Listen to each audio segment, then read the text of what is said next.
Bonjour, je suis le pasteur Jérémy Poulet à l'église Providence et je suis très heureux de t'accueillir pour visionner ce message. J'espère qu'il sera pour toi une source de bénédiction et d'encouragement et si c'est le cas, n'hésite pas à mettre un petit commentaire et à le partager aux amis autour de toi. Je te souhaite un bon visionnage, sois béni et à bientôt. Est-ce qu'on peut acclamer la venue du Sauveur ce matin, Jésus ?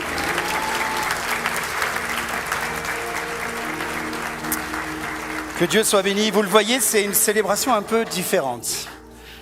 Nous voulons ensemble pouvoir partager des moments autour de cette nativité. Alléluia. Voilà. Donc, si ça a été un grand effort pour Jérémy ce matin de mettre une cravate, imaginez-vous l'effort que j'ai de prêcher assis. Et c'est un effort que Jérémy ne fera pas, par contre, de prêcher assis un jour. Que Dieu soit béni. On va partager ensemble la parole de Dieu ce matin et pouvoir parler de ce sens. Si vous pouvez mettre le diapo, s'il vous plaît, au niveau de... Merci beaucoup, Lorenzo. Non, ça c'est tout à l'heure. Le diapo de la prédication. Merci beaucoup. Nous avons traversé une époque, j'ai connu cette époque où même pour un chrétien, fêter Noël, c'était peut-être compliqué parce que c'était assimilé à une fête païenne, de la source, à la base. On sait que Jésus n'est pas né un 25 décembre. Hein. Je suis désolé de vous casser un mythe ce matin. Jésus n'est pas né le 25 décembre, c'est que le 25 décembre a été décidé de pouvoir associer cette fête avec la nativité. Et du coup, comme 25 décembre, c'était aussi une fête de fêter le Dieu soleil, etc., il y a eu une période où, limite, de s'associer à Noël en tant que chrétien, c'était s'associer à une fête païenne. Et certains, même quand on voit aujourd'hui, il y a tout qui se passe sur les réseaux sociaux, même sur les réseaux sociaux, il y en a qui le proclament en disant, voilà, un chrétien ne doit pas fêter Noël. Mais les amis, ce matin, on va parler de Noël dans son vrai sens, comme nous l'avons chanté. Noël, c'est la naissance, la nativité. Un sauveur nous est donné. Je vous donne ce texte ici que nous avons dans l'évangile de Luc, au chapitre 2, verset 10. L'ange dit au berger, « N'ayez pas peur, car je vous apporte une bonne nouvelle, qui sera pour tout le peuple le sujet d'une grande joie. Cette nuit, donc il y a 2000 ans, dans la ville de David, Bethléem, est né pour vous et pour ceux qui étaient présents et pour nous encore aujourd'hui, 2000 ans plus tard. Il vous est né un sauveur. Et quel est le sauveur ? C'est le Christ, le Seigneur. Et voici le signe qui vous le fera reconnaître. Vous trouverez un petit enfant enveloppé de langes et couché dans une crèche. Et je crois que c'est important ce matin de réaliser, avec tout ce qui se passe aujourd'hui aux informations, avec tout ce qu'on voit aujourd'hui, combien même aujourd'hui sous le nom de la laïcité, des crèches doivent être enlevées. Les crèches, ça représente ce qui s'est passé. Mais si autant certains pensent qu'un chrétien ne doit pas fêter Noël, parce que c'est une fête païenne, moi j'aimerais vous dire que plus que jamais l'Église doit se lever pour annoncer qu'un Sauveur est venu et qu'il est vivant et qu'il est encore présent aujourd'hui. Alléluia. Et ce matin, je vais utiliser cette notion de la nativité. Le Sauveur, il est venu pour nous apporter la vie. Et j'aimerais ce matin, mon message sera les bases de la foi, les bienfaits de Dieu pour les nouveaux ou les croyants en devenir au milieu de nous, pour les nouveaux croyants ou croyants de longue date au milieu de nous, ça sera un rappel. Mais je crois que nous devons renouveler notre cœur, notre amour pour Dieu, comme si c'était la première fois qu'on le recevait. Amen. Et les amis, oui, on ne peut pas parler d'un Noël. On ne peut pas dire « voici Noël, les cadeaux de Dieu » sans parler du cadeau de Dieu. Jésus est le cadeau de Dieu. Jésus, quand il va apporter la parole, quand il va porter son enseignement, il va être là auprès d'une femme et il va lui déclarer « si tu connaissais quel est le cadeau de Dieu ». Le don de Dieu, le cadeau de Dieu. J'ai pris une version qui traduit le cadeau de Dieu. Le cadeau de Dieu. Si tu connaissais quel est le cadeau de Dieu, et Jésus, dans cet échange, va déclarer à cette femme, « Je le suis, moi qui te parle ». Jésus déclare qu'il est le cadeau de Dieu. Et contextuellement ici, eh bien, Jésus va prendre cet exemple en disant à cette femme, ton âme assoiffée, si tu connaissais le cadeau de Dieu, ton âme assoiffée sera désaltérée. Ton âme assoiffée serait désaltérée. Tous les besoins de ton âme sont pourvus avec ce cadeau que Dieu a envoyé. Et les besoins de notre âme peuvent être les plus visibles, comme les choses les plus secrètes et les plus précises de notre vie. Jésus est le cadeau de Dieu qui a été envoyé. Et ce matin, j'aimerais voir à travers Jésus quels sont les cadeaux de Dieu. Il y a plein de cadeaux là autour de nous. Et je ne sais pas vous, mais nous, on a beaucoup d'enfants. Et maintenant, on commence à avoir beaucoup de petits-enfants, vous voyez. Et je me souviens quand on faisait les anniversaires, ma femme, c'était noir et or, parce que l'après-midi, le mercredi, on faisait les anniversaires avec les copains d'école, avec des enfants. Et le soir, on enchaînait avec la famille. C'était un marathon dans une journée. Et toute la journée, il y a un moment où il y a des dizaines de cadeaux. Quand vous invitez tous les copains, les copines, plus le soir, toute la famille, chacun amène un cadeau pour l'anniversaire. Et puis à Noël, c'est pareil. Les enfants, eh bien, comme il n'y a pas que les enfants d'ailleurs, hein, moi je m'attends à avoir un cadeau. Il arrive qu'il y a tous ces cadeaux bien emballés les uns et les autres, des plus petits jusqu'aux plus grands. Et souvent, on voit ça avec nos enfants, on l'a vu, on le voit avec nos petits-enfants aujourd'hui. Ils déballent. Et en fait, le moment où ils déballent, l'attraction, c'est le déballage. Il peut y avoir quelque chose de merveilleux. L'enfant va être détourné sur c'est quoi le prochain cadeau à déballer. Et tu te dis, mais ils ont tellement de cadeaux à déballer que est-ce qu'ils en apprécient vraiment le contenu? Et le soir même, il y en a tellement que tu ne peux pas tout jouer à tout. C'est qu'au fil des jours que tu vas utiliser les cadeaux. Mais c'est vrai que ce moment-là, on déballe. Et je vais vous présenter plein de cadeaux de Dieu ce matin. Et qu'on ne soit pas seulement là à déballer et à passer à côté sans en trouver le sens. Et je pense qu'on a besoin de réaliser chaque cadeau que Dieu nous donne. Et les amis, le premier cadeau que je veux voir avec vous, alors vous imaginez, il faudrait, j'ai dit j'arrêterai de prêcher quand la bougie sera usée. Non mais vous inquiétez pas, on va arrêter avant. Mais il faudrait toute une boîte de bougies pour parler, qui n'aurait pas fini de se consumer si on devait parler de tous les cadeaux de Dieu. Mais là, ce matin, j'ai pris bien ceux que je trouve les plus importants et les plus actuels par rapport à ce que nous fêtons, le cadeau de Dieu Jésus. C'est son amour. Le premier cadeau que j'aimerais qu'on déballe ensemble ce matin, qui est pour nous tous, c'est un cadeau que Dieu nous a donné à tous individuellement. Et la première épître de Jean, avec tous les versets qui parlent de l'amour de Dieu, mais j'ai retenu celui-ci seulement pour nous ce matin. Voyez quel amour le Père nous a témoigné en envoyant Jésus pour que nous soyons appelés enfants de Dieu. Amen. Un autre verset bien connu des croyants, Dieu a tellement aimé le monde qu'il a offert son Fils unique. Les amis, ne nous habituons pas, pour nous croyants, à connaître ces versets par cœur. Car on risquerait de faire d'une habitude une banalité. Mais que chaque jour, nous puissions réaliser que Jésus est le cadeau de Dieu qui nous a été donné. Et ce cadeau, eh bien, ça déclare l'amour de Dieu pour nous. L'amour de Dieu. Si Dieu avait un smartphone, les amis, écoute-moi bien, ta photo serait en fond d'écran.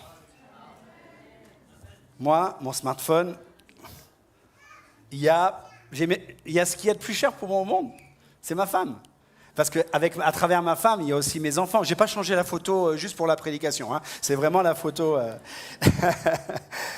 Et puis de ma femme découlent mes enfants, etc., etc. C'est ce qu'il y a de plus précieux. Et donc, si Dieu avait un smartphone, notre photo serait en fond d'écran. Je ne sais pas si vous réalisez, on voit beaucoup en ce moment, on a eu des couchers de soleil magnifiques ces dernières semaines. Je ne sais pas si vous avez remarqué, mais il n'y a rien de plus beau qu'un lever de soleil et un coucher de soleil. Même des fois, quand il y a des nuages, ça lui donne encore plus d'importance. Ces couleurs, j'ai l'impression qu'il n'y a pas un seul, il n'y a pas deux levers de soleil ou deux couchers de soleil qui se ressemblent. Et pourtant, chaque jour, le soleil se lève, chaque jour, le soleil se couche avec un paysage extraordinaire. Et j'aimerais que tu puisses réaliser que à chaque fois que le soleil se lève avec sa beauté, à chaque fois que le soleil se couche avec sa beauté, ça doit nous rappeler combien, excusez-moi l'expression de mettre ces termes avec Dieu, mais c'est la réalité. Dieu est fou amoureux de nous. Son amour, les amis, eh bien, est inconditionnel. Dieu est amour. Il est amour, il partage son amour, il donne son amour, il a déclaré son amour en donnant, en nous offrant son Fils Jésus, alléluia. Ses bontés, ses compassions ne sont pas épuisées. Il est dit qu'elles se renouvellent chaque matin. À chaque fois que tu vois le soleil se lever, à chaque fois que tu le vois se coucher, le lendemain ça recommence. Dis-toi que les bontés de l'Éternel sont renouvelées. L'amour de Dieu est le même, toujours plus fort et infini chaque jour pour nous. Amen. Gloire à Dieu. La patience de Dieu, alléluia, la patience de Dieu, elle est divine, les amis. Je vous cite ce texte de Psaume 103, verset 8, qui déclare la patience de Dieu. L'Éternel fait grâce, il est rempli de compassion, il est lent à la colère et il est riche en bonté. Alléluia. La patience de Dieu se renouvelle chaque matin aussi à notre égard comme ses compassions. Amen. Gloire à Dieu. Sa fidélité envers nous est hors norme, les amis. Sa fidélité envers nous est hors norme. Et la fiabilité de l'amour de Dieu ne dépend pas de notre fiabilité. Bien heureusement, merci Seigneur, heureusement. La Bible déclare sur l'amour de Dieu, sur la fidélité de Dieu. Si nous sommes infidèles, lui, il demeure fidèle. Pourquoi il demeure fidèle ? Parce qu'il ne peut pas renier son amour envers nous. Il ne peut pas renier son amour envers toi. Et la Bible déclare également que rien ne pourra nous séparer de l'amour de Dieu manifesté en Jésus-Christ, notre Seigneur. Alléluia. Le fait que Jésus soit venu, eh bien, ça découle en premier d'un acte d'amour de Dieu, parce que Dieu nous aime. Mais aussi, c'est pour une raison, c'est pour nous sauver. Nous avons en Jésus le cadeau de Dieu qui est le salut pour notre âme, le moyen d'être sauvé. Cette nuit, dans la ville de David, et si Dieu est éternel, la nuit où Jésus est venu et aujourd'hui est le même jour pour Dieu. Donc aujourd'hui, comme dans la ville de David, Bethléem, ici, à Toulon-la-Valette, est né pour vous un sauveur.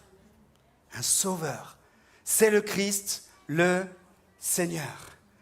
La Bible va déclarer également, je prends des textes de base, mais c'est bon de les entendre pour la première fois, c'est bon de les réentendre, c'est bon de les réaliser, c'est bon de réaliser combien chaque jour nous avons ce cadeau à notre disposition, le moyen d'être sauvé. Il n'y a de salut, il n'y a de moyen d'être sauvé en aucun autre. C'est important de parler de la nativité, c'est important de parler de Jésus le Sauveur, car il est le seul Sauveur qui peut nous amener dans la vie éternelle.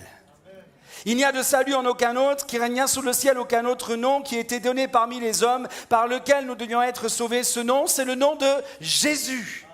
Emmanuel, Dieu avec nous. Alléluia. Et donc, Dieu nous aime. Dieu est le moyen qu'il a donné en Jésus-Christ pour nous sauver. Et de là aussi découle le fait que le cadeau que nous avons de Dieu chaque matin pour nous, chaque soir, chaque jour, à chaque moment, et que nous ne puissions pas négliger de déballer ce cadeau et d'en profiter, c'est le pardon de nos péchés.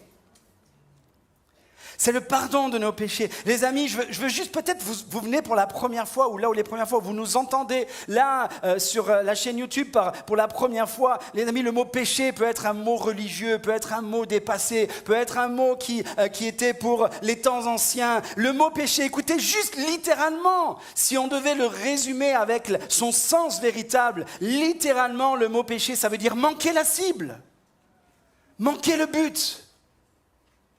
Et Dieu, dans son amour, est venu pour nous sauver afin que nous puissions avoir le pardon de nos péchés. Et les péchés, ce n'est pas seulement des actes, ce ne sont pas seulement des actes. Les actes, généralement, c'est les conséquences aussi d'une vie séparée de Dieu. Mais c'est de manquer la cible et le pardon de nos péchés nous permet là de recevoir cet objectif atteint. Dieu veut qu'on atteigne l'objectif. Et là, je vous ai laissé un texte que l'on trouve dans... c'est Oui, l'évangile de Jean. C'est peut-être pas l'évangile de Jean, c'est peut-être l'évangile de Luc, selon le texte là. Il est question de Jean-Baptiste qui allait apporter cette mission. Et je crois que la mission de Jean-Baptiste de l'époque, c'est la même mission que l'Église aujourd'hui, de faire connaître à tout le monde combien est né un sauveur. Préparer les cœurs pour recevoir le Messie. Tu feras savoir à son peuple qu'il peut être sauvé et tu lui diras que ses péchés lui seront pardonnés, les amis. C'est-à-dire que tout ce qui nous amène à manquer la cible, si tu penses que tu as manqué un but dans ta vie, si tu penses que tu n'as pas réussi, je veux te dire, avec Jésus, que tu peux, atteindre l'objectif que lui, il a pour toi, qu'il veut pour ta vie. Dieu veut ton bien, Dieu veut le meilleur pour toi, et Dieu a donné le meilleur de lui-même pour que tu vives le meilleur de toi-même. Alléluia. Amen. La Bible déclare, en lui, par son sang, nous sommes pardonnés de nos fautes, conformément à la richesse de sa grâce. La Bible déclare aussi que le salaire du péché, c'est la mort. Mais Jésus est le cadeau de Dieu qui nous a été donné. Et vous savez quel est le merveilleux cadeau que nous avons en Jésus-Christ, de pouvoir être pardonnés de nos péchés. Le Seigneur nous a donné de pouvoir exercer pour nous, c'est un autre cadeau ça, la repentance, les amis. La repentance, on peut regretter d'être loin de Dieu, on peut regretter d'avoir manqué la cible, on peut regretter, mais on peut se repentir. Quel privilège nous avons de pouvoir nous approcher de Dieu avec repentance. Alléluia. Ce soit un cadeau qui ne soit pas négligé de son Église, de son peuple. La repentance nous met sur les rails à chaque fois qu'on a déraillé. La Bible déclare 7 fois le juste tombe et il se relève. Dans la repentance, il se relève. L'apôtre Pierre, un disciple de Jésus, va dire à Jésus, combien de fois pardonnerai-je à celui qui m'a offensé, si celui-ci me demande pardon? Il est généreux, Pierre, je trouve, pour le sanguin que c'était. Serait-ce jusqu'à 7 fois? L'homme peut avoir des capacités déjà grandes, mais Jésus va lui répondre avec la capacité qui nous vient du ciel, qui nous vient de son amour, qui nous vient d'une action qui vient d'en haut. Jésus déclara à Pierre, cette possibilité de pardonner vient d'une attitude de cœur que nous recevons de Dieu. Si ton frère a péché contre toi et se repent, tu lui pardonneras jusqu'à 70 fois 7 fois. Et je me dis que si Jésus prend cet exemple vis-à-vis d'un homme qui a offensé un homme et qui se repent, à combien plus forte raison Jésus parle de nous quand on s'approche de Dieu. À chaque fois qu'on va demander pardon sincèrement, Dieu nous pardonne. Alléluia. Je me suis amusé à calculer 7 fois, 70 fois, ça fait 490 fois. Tu te dis que si tu vis jusqu'à 80 ans, c'est tous les 2 mois de ta vie, tu peux pardonner à quelqu'un pendant 80 ans. Si tu devais le faire dans une année, c'est-à-dire que tu peux pardonner 2 fois tous les 3 jours à quelqu'un sur une année. Et si tu devais le faire en une journée, c'est toutes les 7 minutes en 24 heures.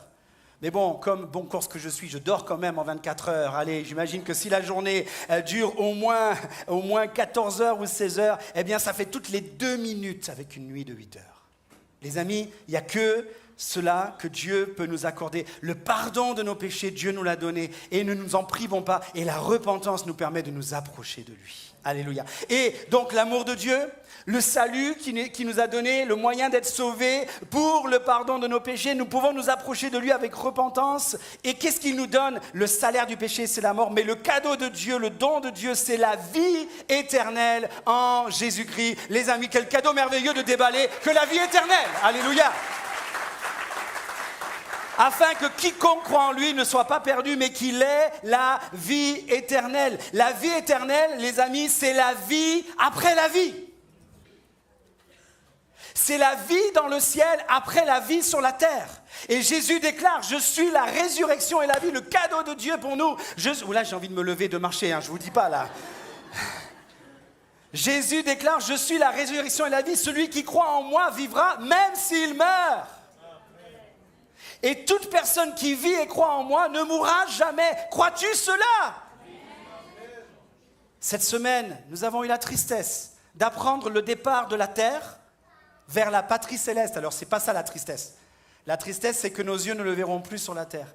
Notre doyen, homme de l'Église, avec ses années de baptême, c'était notre doyen en nombre d'années de baptême, notre frère Bernard Quéré. Je cite son nom pendant une prédication ce matin. Notre frère a marché 68 années fidèlement avec Jésus. Il a donné sa vie à 19 ans à Jésus. Et le Seigneur l'a rappelé à lui. L'a rappelé à lui cette semaine. Alors c'est sûr, on est triste. On est triste au niveau du manque qu'il va procurer en nous. Et moi, j'imagine le manque, la tristesse que j'ai eue quand j'ai appris son départ vers la patrie céleste. J'imagine la tristesse, le manque que va avoir son épouse, Marité, ses enfants, son fils, belle-fille, petits-enfants, arrière-petits-enfants. Il était tellement généreux, il était tellement amour. Mais les amis, d'ailleurs c'est une de ces petites filles qui m'a dit, oui, notre espérance, elle dépasse cette vie ici-bas. Notre espérance, elle est éternelle. Celui qui croit en Jésus vivra même s'il meurt. Les amis, j'aimerais vous donner un message très important ce matin, pour vous qui n'avez pas encore accepté Jésus-Christ. La vie éternelle commence ici-bas. Et la vie éternelle, elle se prépare ici-bas. Vous savez, certains ont fait de Noël, ont détourné, dans certains endroits, on n'a même plus l'impression que c'est censé célébrer la nativité. Avec aussi tous les contes, etc., qui ont été mis à côté, la magie, le machin, les lutins, etc., etc., etc. Les amis, il est un conte. Il est même une chanson qui a été déclarée « Nous irons tous au paradis ». Les amis, la réalité ce matin, c'est que n'iront dans le ciel et ne vivront éternellement que ceux qui ont accepté le chemin, la vérité, la vie, la résurrection en Jésus-Christ. Alléluia. Permettez-moi de vous citer ces textes-là enchaînés de 1 Jean et de Jean 17. Si Dieu nous a donné la vie éternelle et cette vie est dans son Fils, celui qui a le Fils a la vie, celui qui n'a pas le Fils de Dieu n'a pas la vie. On parle de vie éternelle. Et c'est quoi la vie éternelle? C'est très compliqué, les amis. Il faut passer un bac en théologie plus. Non, les amis, la vie éternelle, c'est qu'ils te connaissent, toi, le seul vrai Dieu, et celui que tu as envoyé, un seul médiateur entre Dieu et les hommes, Jésus-Christ. Amen, Jésus-Christ.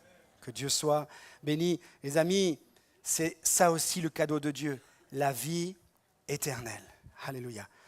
Il y a un merveilleux cadeau que nous avons lorsqu'on a vécu tout ce cheminement, ok? Tout un parcours de foi. Hein? Les amis, vous savez c'est quoi le cadeau que nous avons chaque matin, chaque jour, chaque nuit? C'est sa présence à nos côtés.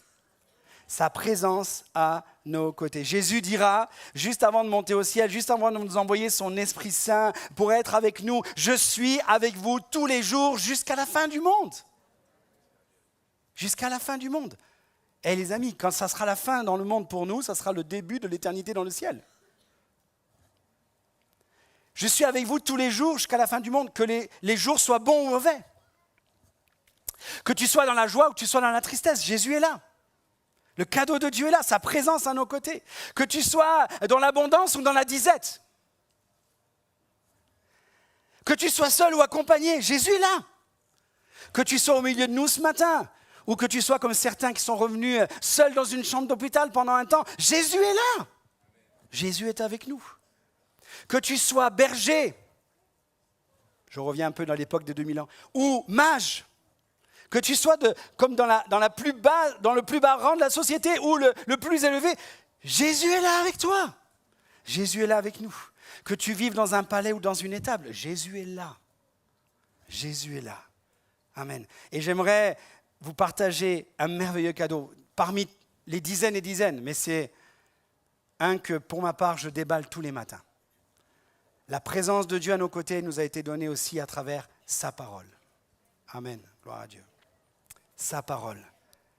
Sa parole, la Bible, alléluia, c'est cette relation qu'il veut avoir avec nous. Ta parole est une lampe à mes pieds, une lumière sur mon sentier. Je n'ai retenu que celui-ci parmi les dizaines et dizaines de versets qui parlent de la parole. Parce qu'il y a quelque temps, on a parlé, voici Noël, du chaos à la lumière. J'aimerais te dire que si la parole de Dieu est une lampe à mes pieds, une lumière sur mon sentier, sa parole est une lumière dans le chaos. Sa parole est une lumière dans le chaos. Les amis, je déballe ce cadeau chaque matin. On pourrait dire, non, mais tu l'as déballé une fois. Non, j'aimerais vraiment vous dire cet amour que j'ai pour la parole. Et vous savez, si certains connaissent mon passé, vous savez très bien que c'est le miracle de Dieu que je puisse aimer autant et fortement la parole de Dieu. Mais chaque matin, j'ai soif de lire la Bible. Chaque matin, je me lève avec enthousiasme pour lire la parole de Dieu. C'est là, je veux dire en sens, c'est comme un cadeau que je déballe chaque matin. S'il y en a un seul devant moi le matin, je déballe la parole de Dieu. Et je n'ai pas besoin de déballer autre chose. Je lis la parole de Dieu. Je l'aime. J'aimerais vous mettre au défi de progresser dans la lecture de sa parole pour l'année 2026. Appréciez de déballer chaque jour ce cadeau. C'est le cadeau où Dieu nous parle. Il nous parle par sa parole. Il est précis. Il y a des moments où ça semble obscur. On ne comprend pas tous les passages. Mais Dieu nous parle à travers son esprit. Dieu confirme toutes choses. Et les amis, Dieu nous donne cela. Je vous encourage à lire la Bible. Relevons la tendance où aujourd'hui même les chrétiens ne lisent plus la Bible assidûment. On a besoin de autant parler de la nativité qu'un sauveur est venu, comme on a besoin de vivre cette relation chaque jour avec lui en lisant la parole de Dieu. Amen. Un avant-dernier cadeau que je voudrais déballer avec vous ce matin, c'est la consolation. La consolation. Après la naissance de Jésus, il y a eu ce moment où Jésus a été amené, a suivi tout le parcours humain, on va dire. Il y a eu un moment où il est venu être consacré dans le temple. Et là, à ce moment-là, il est dit qu'il y avait un homme à Jérusalem, un homme appelé Siméon. Il attendait, cet homme, il avait une particularité, il attendait la consolation d'Israël. C'est-à-dire qu'il y a cette définition de la venue du Messie et étroitement liée en parallèle à la consolation. Et le Saint-Esprit lui avait révélé qu'il ne mourrait pas avant d'avoir vu le Messie, la consolation incarnée. Et quand il vient au temple ce jour-là, poussé par l'Esprit, quand les parents amenèrent Jésus, il le prend dans ses bras, et là, le Saint-Esprit lui déclare qu'il a dans ses bras la consolation d'Israël, à travers un fils qui a été donné. Et il va dire, merci Seigneur, ça y est, je peux maintenant fermer les yeux ici-bas, j'ai vu, mes yeux ont vu ton salut, mes yeux ont vu la consolation. Et les amis, j'aimerais vous laisser avec ce texte également de Ésaïe, chapitre 9, verset 5, qui déclare prophétiquement sur Jésus, la venue de Jésus. Un enfant nous est né, un fils nous est donné, on l'appellera merveilleux conseillant, Dieu puissant, Père éternel, prince de la paix. J'aimerais m'arrêter sur la notion de un fils nous est donné. Et ce matin, Dieu met sur mon cœur précisément une parole pour un papa ou une maman. Et peut-être même particulièrement pour une maman. Je crois qu'il n'y a rien de plus dramatique dans une vie que de parents qui pourraient perdre un enfant. Et quand des parents perdent un enfant, c'est plus dramatique dans le vécu intérieur pour la maman que pour le papa. Pourquoi ? Parce que la maman l'a mis au monde. Et j'aimerais te dire ce matin, peut-être tu es une femme qui ne peut pas avoir d'enfant. J'aimerais te dire que la relation avec Dieu dépasse tout ce que notre entendement peut nous apporter. T'approcher de Dieu, trouver ta source en Dieu de consolation. Tu peux, ce manque d'avoir un enfant, tu peux avoir en Dieu comme si tu avais un fils qui t'a été donné. Si tu as perdu un enfant qui est né, tu l'as perdu, tu as vécu sûrement la pire des douleurs qu'un être humain peut subir, j'aimerais te dire qu'en Dieu, tu peux trouver une source de consolation, tu peux recevoir une source de consolation, il te donne la consolation, ou en lui tu peux être rassasié. Ce manque, ce chaos d'avoir perdu un enfant peut être comblé par la consolation de Dieu, parce que Dieu sait quel est le sentiment de offrir son Fils pour toi. Et ce matin, reçois cette consolation. Es-tu dans le deuil ? As-tu perdu un être cher qui fait que les fêtes, ça peut être un moment très joyeux, mais ça peut être aussi un moment où que tu détournes parce que ça rappelle le manque de ton être cher. J'aimerais te dire que Dieu console nos cœurs et qu'il est capable de remplir le vide que le deuil a procuré en nous. Dieu peut donner un vêtement de louange à la place du vêtement de deuil. Non pas pour danser, se réjouir, faire la fête, mais pour pouvoir au moins affronter, surmonter et avancer. Amen. Un fils nous est donné. Il est cette source de consolation. Je vais demander à toute l'équipe de louange de venir me rejoindre et j'aimerais terminer par un dernier cadeau, les amis. Je vous ai dit que j'affectionnais particulièrement la parole de Dieu. Mais je veux dire merci Seigneur aussi pour le cadeau que Dieu nous a donné qui s'appelle l'Église. Christ est le chef de l'Église qui est son corps et dont il est le sauveur. L'épître de Paul aux Colossiens déclare que Christ est la tête du corps qu'est l'Église. Voyez ? Christ est la tête, l'Église est son corps. Il ne peut pas y avoir de tête sans corps, il ne peut pas y avoir de corps sans tête. Et la manière dont Christ a aimé l'Église, ça nous est déclaré également dans l'épître de Paul aux Éphésiens au chapitre 5, verset 25. Comme Christ a aimé l'Église, il a donné sa vie pour elle. Il s'est livré pour elle, il s'est offert pour elle. Les amis, l'Église n'est pas un quelconque bâtiment sur la surface de la terre. L'Église est devant moi ce matin. Et tous ceux qui la forment. L'Église, c'est toi. L'Église, c'est moi. Nous sommes le corps de Christ. Et Christ a donné sa vie pour l'Église. Dieu a envoyé Jésus-Christ pour faire naître l'Église. J'aimerais te dire que puisque tu fais partie de cette Église, ou que Dieu t'invite à en faire partie dans son corps, de ce corps, il n'y a rien de plus précieux pour Dieu. Et j'aimerais te donner une raison, j'aimerais te montrer un exemple qui fait que l'Église, c'est ce qu'il y a de plus précieux. C'est parce que l'Église, alors que la Bible déclare que le diable est venu pour dérober, égorger et détruire, depuis 2000 ans que l'Église est fondée par la mort et la résurrection de Christ, l'Église n'a jamais été autant persécutée. L'Église n'a jamais été autant attaquée pour arracher, pour détruire, pour diviser. Et c'est le travail du diable. Le diable voudra te détourner de l'amour de Dieu. Il ne pourra pas te détourner Dieu de toi parce qu'on ne peut pas être séparé de l'amour de Dieu. Mais il sait que toi, tu peux volontairement te détourner de l'amour de Dieu ou volontairement ne pas te tourner vers l'amour de Dieu. Et il sait aussi que s'il divise l'Église, il a gagné. Mais nous voulons déclarer ce matin que comme c'est Christ qui a donné sa vie pour l'Église, il est la tête et l'Église est son corps, même le séjour des morts ne peut rien prévaloir pour l'Église. J'aimerais qu'on acclame le Seigneur pour cela ce matin aussi. Amen. Alléluia. Un fils nous a été donné. Les amis, à travers l'Église, nous avons des frères et des sœurs. Moi, j'ai ma fille au piano, c'est vrai. Mais à travers l'Église, nous avons des frères et des sœurs. À travers l'Église, nous avons des pères et des mères. À travers l'Église, nous avons des grands-pères et des grands-mères.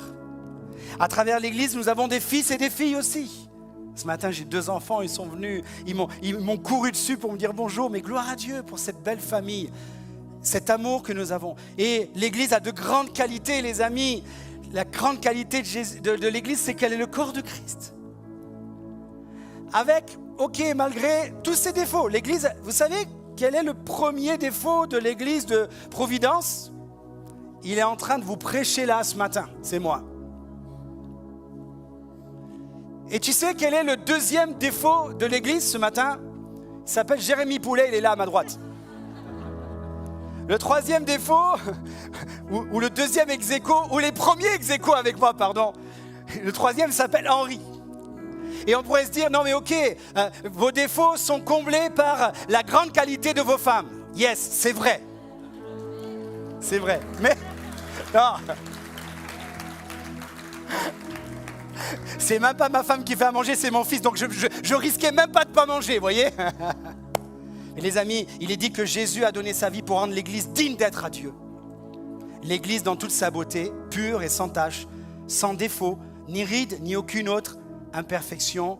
Oui, nous avons toutes nos faiblesses, mais toutes nos faiblesses, elles sont recueillies dans les mains de Jésus-Christ et apportées à Dieu, ça fait toute la perfection. Alors ce matin, je ne voulais pas terminer mon message en célébrant Noël avec vous, en célébrant Jésus, sans dire merci Seigneur pour ce cadeau qu'est l'Église. Et du coup, quand je dis merci Seigneur pour ce cadeau qu'est l'Église, je dis merci Seigneur pour mes collègues de travail, l'équipe pastorale que nous formons pour servir le Seigneur. Je dis merci Seigneur pour ces cadeaux merveilleux. Merci Seigneur pour nos épouses, vraiment, qui sont ces cadeaux merveilleux qui fait que la tête, elle peut tenir droite. Hein. Alléluia. Merci Seigneur. Merci Seigneur pour le conseil d'administration de l'Église avec qui nous bâtissons et nous voulons prendre les affaires de Dieu au sérieux. Merci Seigneur pour le conseiller spirituel aussi de l'Église avec qui nous pouvons partager. Merci Seigneur pour le staff exécutif avec qui chaque semaine nous nous réunissons. Merci Seigneur pour les équipiers dans l'administration. Merci Seigneur pour l'Église. Merci Seigneur pour les personnes qui font partie du parking. Alléluia. On veut vous dire merci pour ce beau cadeau que Dieu nous donne à travers vous dans l'église. Merci Seigneur pour ceux qui sont à l'accueil. Merci Seigneur pour ceux qui sont à l'événementiel. Merci Seigneur pour ceux qui sont dans la sécurité. Alléluia. Oui, je vais prendre le temps de citer tout le monde. Désolé, j'ai encore un petit peu. Merci Seigneur pour toutes les personnes qui œuvrent auprès des enfants. Je crois que Jésus est heureux car il sait que nous aimons lui apporter les petits-enfants. Nous aimons qu'il les bénisse. Alléluia. Nous aimons que Dieu bénisse les enfants. Nous savons que Dieu aime les enfants. Nous prenons soin des enfants. Merci pour tous ceux qui travaillent au niveau de la garderie, au niveau de l'enseignement des enfants tout au long de l'année. Merci pour ceux même qui ne parlent pas de Jésus mais qui partagent l'amour de Jésus au centre départemental de l'enfance, au Pradet, à travers l'aide aux devoirs et à travers aussi les animations. Merci Seigneur pour ceux qui ont œuvré et qui ont fait que des kermesses de fin d'année ou de l'immersion à Bethléem aient lieu, les amis. Merci Seigneur pour l'Église. Merci pour ceux qui œuvrent auprès des ados, de la jeunesse, des trentenaires, des 55+, des aînés. Merci Seigneur pour ceux qui prennent soin d'aller visiter nos anciens, qui ne peuvent plus venir physiquement au milieu de nous, mais qui font partie du corps. Alléluia. Merci Seigneur, pour ceux qui prennent soin des familles en difficulté à travers l'aide alimentaire, à travers les maraudes, ceux qui sont seuls, isolés, là dans la rue. Merci Seigneur pour tous ceux qui travaillent dans les œuvres sociales de l'AGEF Providence, la friperie solidaire. Merci Seigneur pour tout cela. Alléluia. Merci Seigneur pour toutes les personnes qui travaillent chaque semaine pour que nos célébrations et nos réunions puissent avoir lieu. S'il n'y avait que des pasteurs dans l'église, les amis, on n'aurait pas tout ça. Merci Seigneur pour ceux qui sont à la vidéoprojection. Merci Seigneur pour ceux qui sont à la capture d'images pour que des personnes en ce moment qui ne peuvent pas être là suivent le culte sur Internet. Merci Seigneur pour ceux qui sont au système du son, de l'éclairage. Merci Seigneur. Merci Seigneur pour tous ceux qui travaillent semaine après semaine pour nous amener dans la célébration, dans la louange. Les musiciens, le chœur louange. Le chœur louange, il ne vient pas de suite là? Non, c'est pas prévu. Ils vont arriver. On attend que tu finisses de parler, Christophe, ça commence à être long. Ok Jérémie, j'ai compris le message. Merci Seigneur pour les musiciens. Merci Seigneur pour les conducteurs de louanges. Merci Seigneur pour tout cela. Merci Seigneur pour tous ceux qui travaillent aussi à l'implantation à Olioul. Alléluia. Merci pour tous les responsables des staffs et des départements. Et vous croyez que je les avais oubliés? Merci Seigneur. Je garde le meilleur pour la fin. Merci pour tous ceux qui œuvrent à ce que ce local soit toujours propre et bien entretenu. Vous êtes au même niveau du cadeau de Dieu qu'est l'Église. Alléluia. Merci. Merci. Amen. Amen. Alléluia. Amen. On aurait pu déballer encore tant de cadeaux. Mais ce matin, on veut dire juste, voici Noël, les cadeaux de Dieu.